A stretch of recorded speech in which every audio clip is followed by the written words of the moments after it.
यह कहानी उन लोगों के लिए है जो जिन्नात, काला जादू और नेगेटिव एनर्जी पर यकीन नहीं रखते।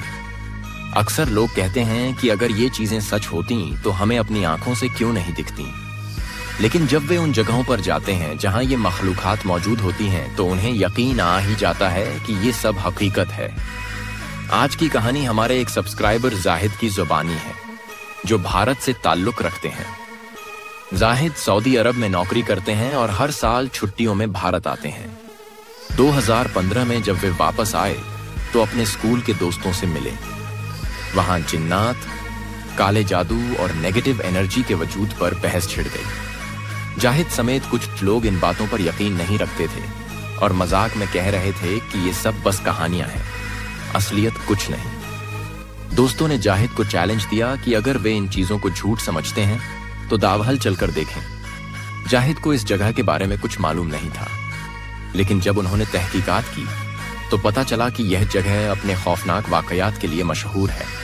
एक पुराना स्कूल जो बरसों से बंद है, लेकिन वहां से अब भी बच्चों के खेलने और चीखने की आवाजें आती हैं। दावहल के जंगल के बारे में कहा जाता है कि जो इसके बीचों बीच चला जाए वो या तो रास्ता भटक जाता है या फिर किसी पैरानॉर्मल ताकत के कब्जे में आ जाता है। जाहिद के दिल में अब हल्का सा डर बैठ चुका था, लेकिन उन्होंने अपने दोस्तों को कॉल करके कहा कि वे भी इस मुहिम में शामिल होंगे। 4 दोस्तों ने एक गाड़ी किराए पर ली और के वक्त दावहल के लिए रवाना हुए।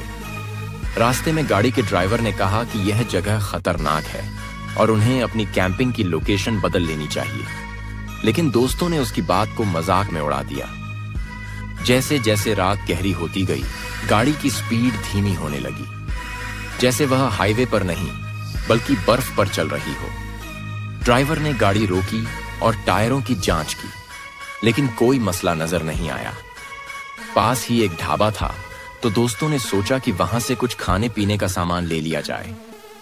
ड्राइवर ने फिर से उन्हें वार्निंग दी कि यह जगह ठीक नहीं, लेकिन किसी ने उसकी बात नहीं मानी। गाड़ी फिर से चली और करीब 60 किलोमीटर सफर तय करने के बाद ड्राइवर ने एक अजीब चीज देखी। एक औरत झाड़ियों में से निकलकर गाड़ी के बराबर दौड़ने लगी और उसकी रफ्तार गाड़ी के बराबर थी। डर के मारे ड्राइवर ने दोस्तों से पीछे देखने को कहा, लेकिन जब सबने देखा तो वहां कुछ नहीं था। अब दोस्तों में मतभेद होने लगे। 2 दोस्तों ने कहा कि यह दूसरा इशारा है कि हमें वापस लौट जाना चाहिए, जबकि जाहिद और शाहिद इस बात पर अड़े रहे कि वे दावहल जरूर जाएंगे। आखिरकार वे दावहल पहुंच गए। ड्राइवर ने उन्हें उतारते हुए वार्निंग दी, अगर तुम्हें जंगल में कोई तीसरा शख्स दिखे तो उसके पीछे मत जाना। अगर कोई तुम्हें नाम से पुकारे तो जवाब मत देना। जैसे ही गाड़ी रवाना हुई, जाहिद और शाहिद ने जंगल में कदम रखा। जंगल इतना घना था कि सूरज की रोशनी भी जमीन तक नहीं पहुंच पा रही थी। मोबाइल के सिग्नल्स भी खत्म हो चुके थे, जिस पर शाहिद थोड़ा घबराया और वापस लौटने की सलाह दी। लेकिन जाहिद ने पेड़ों पर निशान लगाकर रास्ता सुरक्षित करने का हल निकाला। चलते चलते उन्होंने एक सही जगह तलाश करने की कोशिश की, लेकिन अचानक शाहिद ने देखा कि जो क्रॉस का निशान जाहिद ने पेड़ पर बनाया था, वही निशान जंगल के कई पेड़ों पर पहले से मौजूद है। ये देखकर दोनों हैरत में पड़ गए। जाहिद ने एक नया अनोखा अचानक करने निशान बनाया ताकि वह सिर्फ उनका हो, लेकिन जब कुछ देर बाद एक और पेड़ पर वही निशान मिला तो उनके दिलों की धड़कन तेज हो गई।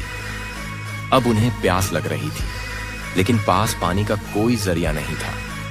अचानक उन्हें एक जानी पहचानी आवाज सुनाई दी। ऐसा लग रहा था जैसे उनके तीसरे दोस्त की हो। वे सोचने लगे कि शायद उनके दोस्त वापस आ गए हैं, इसलिए उन्होंने ऊंची आवाज में जवाब दिया, हम यहां हैं। यही वह गलती थी जो उन्हें बहुत भारी पड़ने वाली थी, क्योंकि ड्राइवर ने जो वार्निंग दी थी वह सच होने जा रही थी। क्या वे सच में उनके दोस्त थे, या फिर दावहल के जंगल में छुपी कोई पैरानॉर्मल मखलूक थी? ये सब जानने के लिए इंतजार कीजिए पार्ट 2 का, जहां हम जानेंगे कि जाहिद और शाहिद के साथ क्या खौफनाक वाकया पेश आया। क्या आपने कभी किसी ऐसी जगह के बारे में सुना है जहां रहस्यमय घटनाएं होती हों? तो अगर आपको किसी अनजान जगह जाने का मौका मिले तो क्या आप जाएंगे? तो दोस्तों, कैसे लगी आपको आज की हमारी ये स्टोरी? इस स्टोरी के नेक्स्ट पार्ट के लिए कमेंट बॉक्स में पार्ट 2 टाइप करें। हमारे चैनल को सब्सक्राइब करें, वीडियो को लाइक करें और इस वीडियो को अपने दोस्तों के साथ शेयर करना नहीं भूलिएगा। मिलेंगे किसी और नई हॉरर स्टोरी में। तब तक के लिए आप सब अपना ख्याल रखिएगा। बाय बाय, अल्लाह हाफिज़।